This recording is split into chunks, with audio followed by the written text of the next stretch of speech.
Oke, bismillah ya. Yang pertama dari Plato. Jadi ini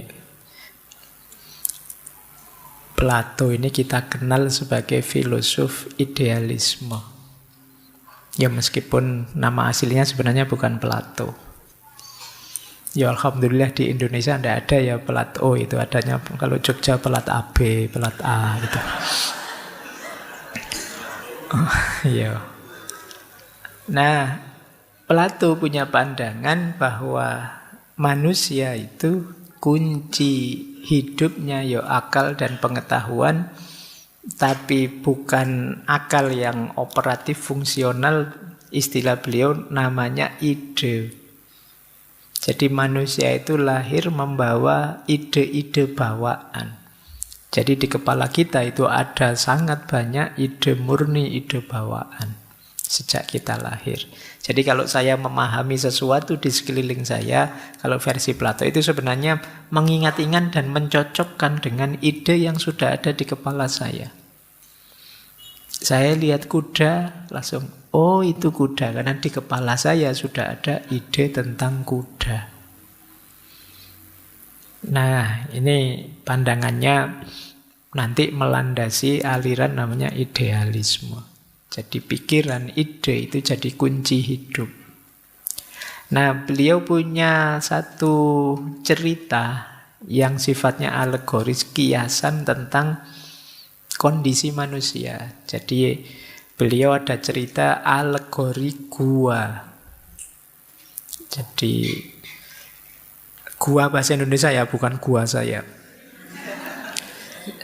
Jadi satu ketika kata Plato kita bayangkan struktur pengetahuan manusia itu seperti, jadi satu ketika ada orang yang dihukum, dipenjara di gua, yang dia ini tidak bisa lihat ke depan gua, dia harus menghadap ke belakang. Jadi menghadap ke dinding gua. Dia diikat, bisanya hanya lihat gambar-gambar yang ada di dinding, pantulan cahaya dari luar gua. Jadi kalau ada misalnya ayam lewat di depan gua, dia hanya lihat gambarnya ayam lewat. Karena dia melihat dindingnya gua. Nah, karena dia tidak tahu aslinya ayam itu di belakang, dia hanya lihat gambarnya ayam di dinding, dia menganggap bahwa ya gambar itu sesuatu yang asli, yang sejati. Padahal kalau dia mau balik arah, dia akan tahu bahwa yang sejati ya ayam yang asli itu, bukan gambar ayam. Nah, nanti versi Plato, kita melihat apa saja di dunia ini, ya tidak ada yang sejati. Yang sejati ya ide yang di kepala kita. Nah, ini sebenarnya mengawali pandangan ternyata hidup ini ya tergantung cara pandang kita. Ya kalau kita tidak noleh-noleh ke belakang, yang tidak sejati pun kita anggap sejati. Kalau kita tidak ganti-ganti mindset, keliru pun tetap kita anggap benar. Nah, ini pelajaran pertama dari Plato. Ini ternyata cara pandang itu jadi kunci kita ketemu kebenaran yang sejati atau tidak. Kita tercerahkan atau tidak. Kita apa ngapain capek-capek noleh ke belakang. Wong yo sudah lihat ini saja sudah indah kok. Lihat gambarnya ayam saja sudah luar biasa kok. Ngapain harus yang asli, gambarnya saja sudah bagus kok. Nah, ini banyak yang begitu manusia. Tidak mau ganti mindset. Wong sudah jelas-jelas tidak asli, sudah jelas-jelas palsu, tapi masih ngeyel. Itu sajalah, tidak perlu nonton yang sejati. Itu pandangannya Plato. Kemudian dilanjutkan oleh Aristoteles. Aristoteles punya pandangan bahwa karakter kita, bagian dari mindset itu kan tumbuhnya nanti di karakter. itu terbentuk karena pembiasaan. Jadi ini mungkin bisa digabung pandangannya Plato sama Aristoteles ini. Jadi versinya Aristoteles, ya kalau kita ingin ganti mindset bisa saja, kenapa tidak? Caranya apa? Dibiasakan. Pak, saya sudah terlanjur seperti lalat tadi ya Pak. Misalnya, loh ya kamu latihan, jangan jadi lalat terus. Kalau manusia bisa.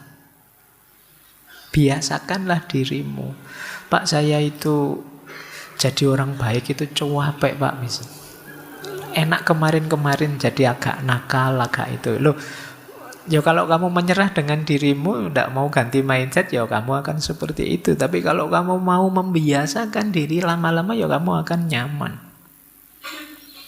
Ya orang Jawa kan punya peribahasa tresno kuwi jalaran saka kulino.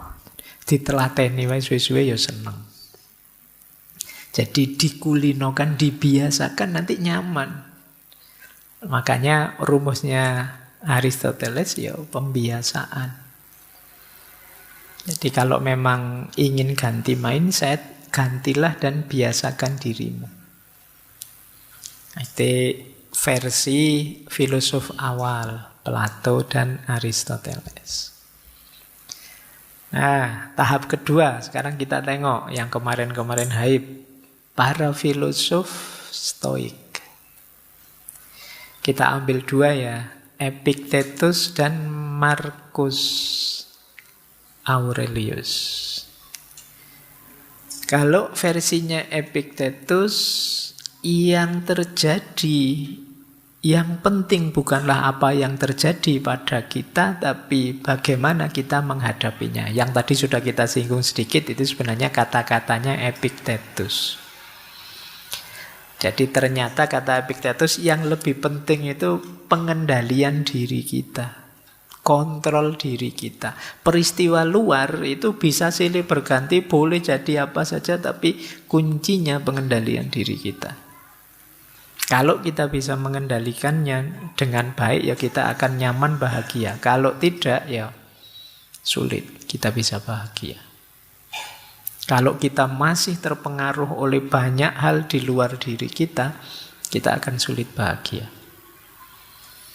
Jadi ternyata pengendalian di dalam dan bagian dari yang ada di dalam diri kita itu kan tadi cara pandang atau mindset.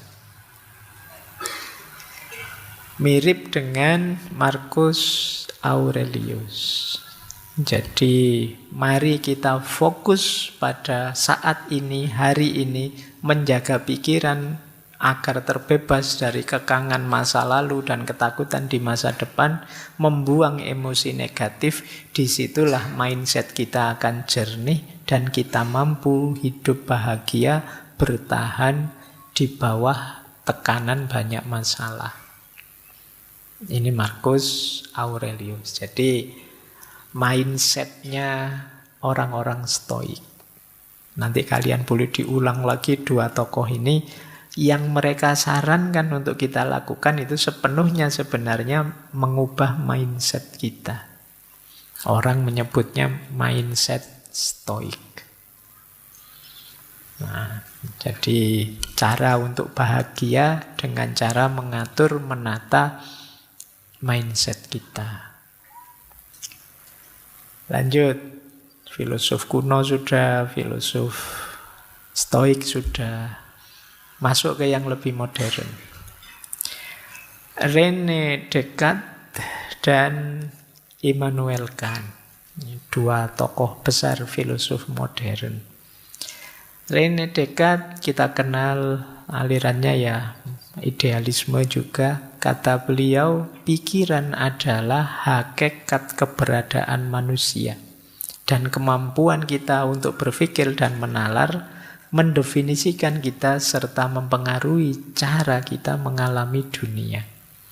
Kuncinya manusia itu ada di pikiran. Kalau di René Descartes, pikiran mempengaruhi tubuh. Jadi kalau pikiran kita kacau, ya tubuh kita bisa terpengaruh ikut kacau. Semuanya berawal di pikiran. Kan ada yang sebaliknya, semuanya berawal di materi, di fisik.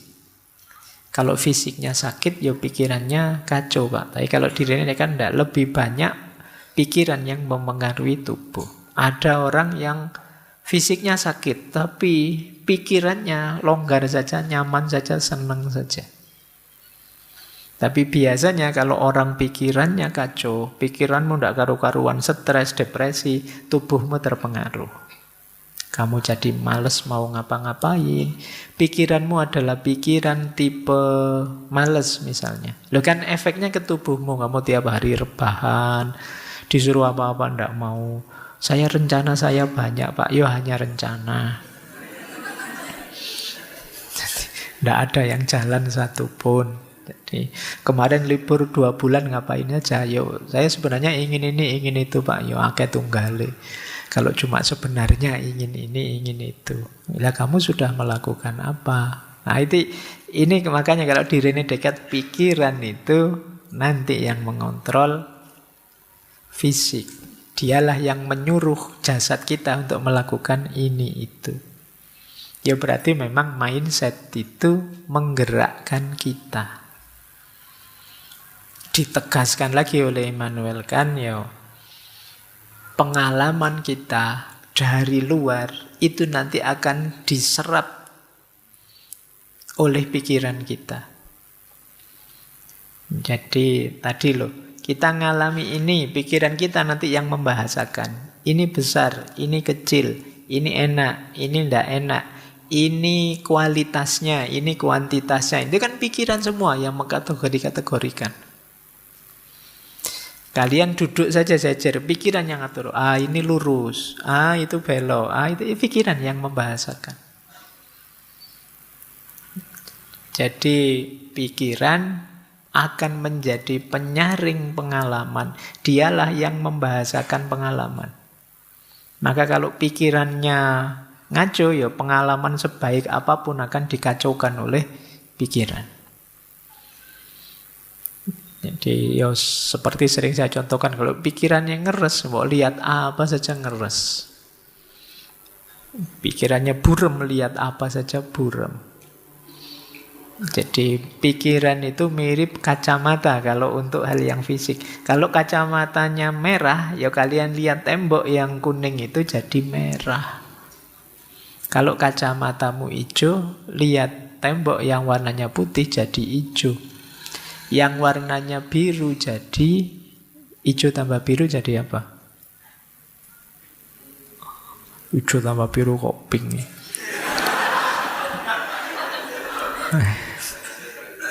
Iya, itu jadi itu namanya yang pikiran kacau tadi ya, terus tadi. Barang benar-benar jadi ruwet lagi. Nah, ternyata ya pikiran kan yang mengendalikan kita. Baik. Masih adakah yang saya bawa? Ada Nietzsche dan William James. Kalau di Nietzsche, mindset ideal adalah will to power. Will to power itu jadilah dirimu, kuasailah sendiri hidupmu, eksislah sebagaimana engkau inginkan. Nah, ini mindset eksistensial. Karena disitulah kalian akan puas. Kayak dulu di Maslow puncaknya aktualisasi diri itu ya ketika kita bisa jadi diri kita sendiri. Nah ini gaya Nietzsche. Jadi penting bagi kita untuk punya mindset eksistensial. Ini salah satu contoh ya para filosof. Semua filosof sebenarnya menawarkan mindsetnya sendiri-sendiri. Ini malam hari ini kita bawa beberapa contoh sebelum nanti kita membahas teknis-teknisnya. Kemudian William James. Beliau nulis buku, kalau Nietzsche nulis Will to Power, kalau William James nulis The Will to Believe. Mindset kita itu banyak dibentuk oleh belief kita, kepercayaan-kepercayaan kita. Ada orang yang dijajah lama, tidak apa-apa. Kuat dia, tangguh. Kenapa? Dia punya belief bahwa dunia ini memang penjara bagi kita. Besok di akhirat kita menang. Dia jadi kuat. Jadi belief jadi sumbernya mindset. Tidak apa-apa kita kalah. Besok di akhirat kita balas, kita menang mesti. Nah, semoga ini tidak dipakai untuk sepak bola ya. Nanti untuk sepak bola kamu pakai mindset ini juga. Kalah ndak apa-apa. Atau pakai mindset kita harus wani ngalah. Karena orang ngalah itu mulia. Nanti pakai ini yo, ndak menang-menang sepak bola kita. Nah, ini contoh. Jadi bagaimana belief bisa jadi sumbernya mindset yang luar biasa. Yang bisa kita pelajari dari William James. Ada lagi. Terakhirlah ini ya, Sartre sama kamu. Kalau Sartre lebih menekankan bahwa kita itu makhluk merdeka. Pingin mindset apa saja bisa, itu istimewanya manusia. Tadi kita contohkan lalat lah, babi lah. Loh, manusia bisa jadi semuanya. Kamu pingin jadi orang kurang ajar, setengah kurang ajar, seperempat kurang ajar, bisa. Itu istimewanya manusia. Jadi manusia sepenuhnya punya kebebasan memilih, meskipun ada efek dia harus tanggung jawab. Kalau di versi Sartre ya kebebasan itu bukan nikmat, tapi kutukan. Karena bebas maka kita harus bertanggung jawab. Jadi versi Sartre, mindset itu suka-suka kita. Kita punya kuasa penuh untuk membentuknya. Kemudian kamu, dulu kita pernah membahas beliau di absurdisme. Kalau versinya Albert, kamu hidup ini absurd. Mudah sekali kita terhanyut dalam ritme hidup yang absurd tadi. Maka penting bagi kita untuk melakukan pemberontakan, pembangkangan, kata beliau. Jangan mau begitu saja ditelan oleh arus. Kita harus berani melawan. Dan untuk itu diperlukan mindset yang teguh, mindset ketekunan, keseriusan. Jadi pemberontakan dan ketekunan nanti jadi kunci perlawanan terhadap absurdisme. Hidup itu pasti absurd, tapi kita bisa melawannya dengan jadi diri kita sendiri. Apa yang kita inginkan, apa yang ingin kita wujudkan. Baik, ini satu ilustrasi ya teman-teman, bagaimana para filosof juga sibuk menawarkan mindsetnya masing-masing. Filosof itu kan alirannya macam-macam, masing-masing aliran menawarkan cara pandang tertentu terhadap hidup. Ya ini untuk mahasiswa filsafat harus kenal wacana-wacana semacam ini. Baik, filosof-filosof sudah ya, kalau dilanjutkan kamu puyeng. Sekarang kita masuk ke yang lebih praktis, teknis-teknis. Ini yang saya sebut menata mindset tadi. Saya awali dari kategori yang sering sekali disebut orang. Ada positive mindset, ada negative mindset. Apa positive mindset itu? Positive mindset itu satu sikap mental yang fokus pada kebaikan. Jadi dia selalu positif menghadapi situasi apapun. Selalu optimis dan yakin meskipun ada banyak masalah, kita mampu kok menyelesaikannya. Ini namanya positive mindset. Jadi cara pandang terhadap hidup yang serba positif. Yang dilihat positif, apapun itu ya dilihat sisi positifnya. Kemudian optimis, kemudian percaya diri bisa menyelesaikan apapun tantangan hidup. Ini orang yang punya positive mindset. Kalau kalian masih sering pesimis, masih sering galau, masih mencemaskan masa depan, itu kemungkinan mindset kita belum terlalu positif. Cirinya apa positive mindset itu saya bawa beberapa ya. Orang yang mindsetnya positif, yang pertama dia optimis. Jadi optimis itu kan sederhananya yakin bahwa besok akan lebih baik.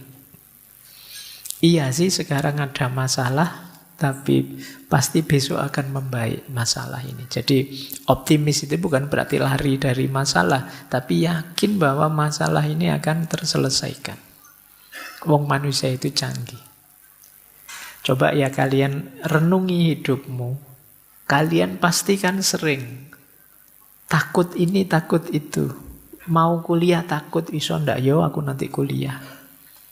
Mau lanjut S2 bisa ndak ya, saya S2, wong S1 aja pontang-panting dikejar-kejar misalnya. Sekarang kok S2. Itu kan akhirnya kamu masuk S2. Ternyata yo jalan. Ketakutanmu selama ini ternyata ndak terbukti. Ternyata yang sebelumnya itu ya ketakutan-ketakutan kosong. Ini kan namanya kamu ndak optimis sebelumnya. Padahal kalau kamu optimis, mungkin yang kalian rasakan sama, tapi kamu nyaman terus, enak terus sejak awal.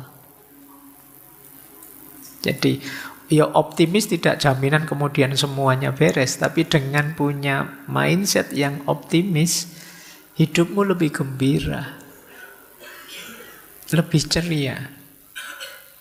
Karena ada orang itu yang pikirannya serba negatif, tidak bisa optimis. Temannya bergurau tertawa, jangan banyak tertawa, hatimu akan jadi keras. Kalau hatimu keras, maka kamu iya. Jadi hidup ini rasanya beban sekali, berat sekali. Seolah-olah Allah itu ngasih kita beban saja dalam hidup. Kita ndak boleh gembira, ndak boleh senang, ndak boleh tertawa-tawa. Jadi ini yang saya sebut mindsetnya pesimis. Perilaku-perilaku yang gampang menyeret kita dalam situasi putus asa kalau kita ndak optimis. Ini ciri pertama. Ciri kedua, resiliensinya tinggi. Orang mindset daya resiliensi itu daya untuk bangkit kembali. Meskipun jatuh, berdiri lagi. Gagal ya, bangkit lagi. Itu daya resiliensinya tinggi. Ya, resiliensi itu kadang digambarkan ada bouncing out, ada bouncing back, ada metamorfosis. Bouncing out itu misalnya kalian hidup di tengah situasi yang pahit sekali, di tengah situasi yang tidak mungkin, tapi tetap kalian bisa tumbuh hebat. Ini namanya kalian bisa bouncing out, bisa keluar, masih bisa. Temenmu ngaco semua, tapi di tengah teman-teman yang ngaco saya masih bisa beres. Itu daya resiliensimu tinggi. Jadi yang pertama ada bouncing back. Kalau bouncing back itu ya tadi, jatuh, bangkit lagi, jatuh, bangkit lagi. Semester lalu dapat nilai E, diulang, dapat E lagi, diulang lagi, dapat lagi. Enggak apa-apa. Dosenmu sampai capek tapi kamu bangga. Saya Pak, resiliensinya tinggi Pak. Saya hebat Pak, saya tangguh saya Pak. Itu resiliensi, jatuh bangun lagi, jatuh bangun lagi. Yang ketiga metamorfosis. Metamorfosis itu setelah mengalami kepahitan sedemikian rupa, kita tampil kembali dalam bentuk yang lebih indah. Nah, ini resiliensi. Nah, orang berpikir positif itu daya resiliennya tinggi. Tidak gampang mati kalau main. Tidak gampang jatuh, tidak gampang kalah. Jadi mungkin yang lain hebat, tapi kita tangguh. Jadi tangguh itu ya kadang-kadang kita jatuh juga, kadang-kadang kita terjungkal juga, kadang-kadang kita kalah juga. Tapi bukan alasan untuk kita berhenti. Lanjut, bangkit terus. Nah, ini yang disebut resilient. Kemudian bersyukur. Orang yang mindsetnya positif itu pasti banyak syukurnya. Karena dia melihat sekelilingnya banyak anugerah-anugerah. Banyak hal-hal yang positif. Kebalikannya nanti orang negatif mindset lebih melihat sisi negatifnya. Nah, orang yang lebih banyak melihat hal yang positifnya itu kan jatuhnya banyak bersyukur. Alhamdulillah. Jadi misalnya kalian melakukan ini itu, ada kurangnya ini, ada kurangnya itu, tapi kan pasti tidak 100% berkurang. Mesti ada bagian tertentu yang positif, bagian tertentu yang enak. Nah, itu yang dilihat sehingga membuat kita bersyukur. Saya pernah ngalami itu ya, zaman mahasiswa dulu. Naik bis, sama bisnya dioper-oper. Sampai 4 kali. Oh, itu kan jengkelnya luar biasa. Tapi orang sebelah saya, dengan santainya dia bilang, enak ya mas, bisa ngalami macam-macam bis.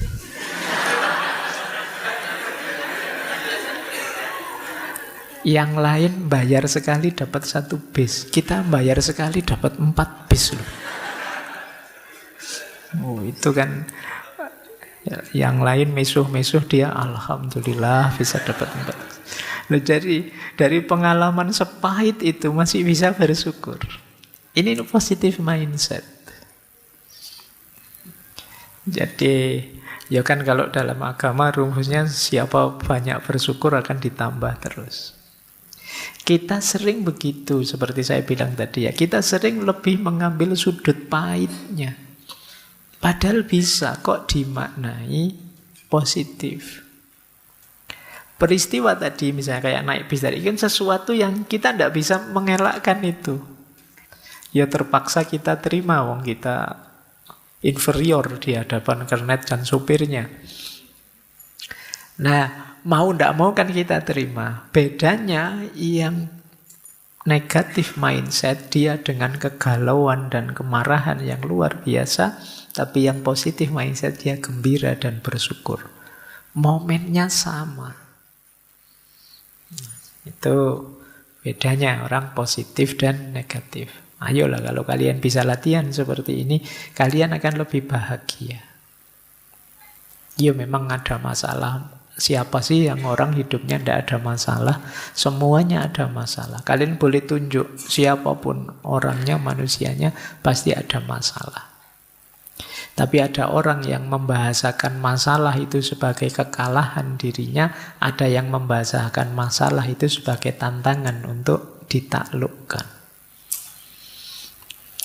Makanya bahasakan itu sebagai tantangan. Kalau tantangan kan bukan berarti kamu kalah, wong ini masih belum, masih harus saya jawab, saya selesaikan. Tapi kalau kamu maknai sebagai kekalahan, ya kamu selesai. Kamu mandek. Baik, setelah rasa syukur ada percaya diri. Yo, ini gandengannya optimis pasti. Orang optimis ya jatuhnya percaya diri. Orang yang percaya diri lebih mantep. Apa saja yang dilakukan dia mantep dibandingkan orang yang masih ragu-ragu. Apalagi orang minder, tidak percaya dirinya sama sekali. Kadang-kadang kita terbawa oleh, kan kita sering di Indonesia itu, jangan sombong loh ya, jangan itu ya, terus kita merendahkan diri. Tapi kadang-kadang secara tidak sadar kebablasan. Sehingga jatuhnya kita terus jadi minder, tidak percaya diri. Akhirnya banyak momen yang harusnya bermanfaat jadi tidak jalan. Karena kita tidak percaya diri. Jangankan yang besar-besar. Kadang-kadang kalian disuruh jadi imam saja kan tidak pede. Wong Jawa imam sholat zuhur aja kadang kan silahkan. Yang lain, ayo monggo, ayo monggo. Alah wong tinggal imam saja loh. Wong sholat zuhur tidak ada suaranya. Tapi ya masih adu jempol sampai lama itu bisa. Ya kan, ya tinggal salah satu ngalah depan kan selesai. Tapi ya bisa tunggu-tungguan lama itu. Nah, ini salah satu ilustrasi. Mungkin kalian juga sering begitu ya. Disuruh sambutan, mewakili, wah enggak beranilah yang lain saja. Disuruh apa saja enggak berani yang lain saja. Ya kalau kamu setengah percaya diri atau kamu minder atau apa, ya enggak maksimal. Seandainya terpaksa kamu harus tampil kan akhirnya jadi setengah jalan. Karena kamu ragu-ragu, grogi. Mungkin kalian sering alami ya, grogi terus jadi ndak fokus. Harusnya yang dilakukan itu kamu sudah bisa, sudah hafal. Tapi karena grogimu terus jatuhnya jadi setengah jalan. Karena sejak awal kamu ndak percaya diri. Mindsetmu agak negatif. Saya teringat dulu zaman KKN. Kemarin baru ada anak KKN. Zaman saya KKN itu ada teman yang disuruh adzan sama masyarakat. Yo, saya yakin dia hafal adzan sih, tapi dia tidak percaya diri bahwa dia bisa adzan. Groginya luar biasa. Mungkin kalian pernah ngalami ya. Sampai akhirnya begitu terpaksa wong yang lain tidak ada tinggal dia, ya terpaksa dia adzan. Saking groginya harusnya yang dia keraskan Allahu Akbar, tapi sejak bismillah dia sudah keras. Jadi harusnya Allahu Akbar dia bismillah gitu jadi. Saking groginya. Jadi pikirannya sudah kemana-mana itu kan fokusnya pasti. Itu tadi dia kurang percaya diri. Karena dalam bayangannya nanti kalau keliru gimana? Nanti kalau tidak enak gimana? Nanti kalau tidak cocok dengan maunya masyarakat gimana? Itu kan yang menghantuimu. Sampai hal sepele yang harusnya kalian lancar saja, biasa saja, terus jadi grogi, terus jadi tidak maksimal. Nah ini jadi pelajaran hidup kita ya kadang-kadang karena itu sih. Dalam banyak hal kita memang harus bersikap percaya diri saja lah, bisa kok. Itu akan lebih membantu. Lanjut. Fokus pada solusi bukan masalah. Kenapa fokus pada solusi? Yo, biar kita lebih produktif, bukan meratapi masalah. Banyak orang yang begitu ada masalah, bulet di masalah. Jadi Pak, saya masalah ini, kemana-mana meratapi masalahnya. Ini namanya fokus pada masalah. Ayo fokus pada solusi. Kira-kira kalau masalahnya begini, jalan keluarnya seperti apa? Tidak nyampe Pak, ya minta tolong teman. Mungkin ada yang bisa bantu jalan keluarnya gimana. Teman-teman juga tidak tahu Pak. Ya mungkin yang lebih pinter, ustadz, kiai, ulama atau siapa. Masih buntu juga, ya sudah pasrahkan sama Allah. Jadi cuma kadang-kadang kita terlalu banyak meratapi masalahnya, merenungi masalahnya, bukan fokus pada mencari solusinya. Ada banyak momen yang kita itu terlalu banyak membahas masalahnya, diulang-ulang terus. Iya, semua orang tahu ada masalah itu. Solusinya sekarang bagaimana? Tapi kadang-kadang ya termasuk algoritmanya medsos itu kan sering itu mengulang-ulang fokus masalah. Jadi akhirnya tambah panas, tambah panas, tambah panas, tambah ada solusinya. Lanjut. Terus positive mindset itu tumbuh dan belajar. Iya, kita sekarang banyak kekurangan. Ada banyak hal yang kita tidak mampu, maka kita siap belajar dan tumbuh semakin baik, semakin baik. Saya akui saya tidak bisa adzan, tidak bisa kiroah misalnya. Tapi saya bisa belajar adzan, belajar kiroah. Besok insya Allah saya bisa. Minggu depan insya Allah saya bisa. Ini namanya positive mindset. Banyak orang yang begitu sadar saya tidak bisa, terus padam dia. Merasa dirinya lemah, merasa dirinya hina, merasa dirinya rendah. Nah, itu berarti ya dia tidak positif mindsetnya. Jadi mindset positif itu menerima bahwa ada yang kurang. Saya belum maksimal, saya belum istimewa. Tapi setelah ini saya akan belajar untuk jadi lebih baik, lebih bagus, lebih istimewa. Dan terakhir, positive mindset itu mindfulness. Sederhananya mindfulness itu kita bisa menikmati momen demi momen hidup. Jadi kita bisa asik dengan hidup kita. Itu nanti yang membawa pada syukur. Alhamdulillah ya Allah, kan paling minimal seruat apapun hidup kita, alhamdulillah ya Allah masih diberi sehat, masih diberi hidup. Kalau sudah mati Pak, ya sudah selesai, kan gitu aja. Sepanjang kita masih hidup, pasti masih ada dan banyak hal yang bisa kita syukuri, yang bisa kita nikmati. Ayo kita nikmati. Jadi jangan mikir yang negatif terus. Inilah cirinya positive mindset. Oke, saya akhiri sekian. Kurang lebihnya mohon maaf. Wallahul muwafiq. Wallahu a'lam bishawab. Wassalamualaikum warahmatullahi wabarakatuh.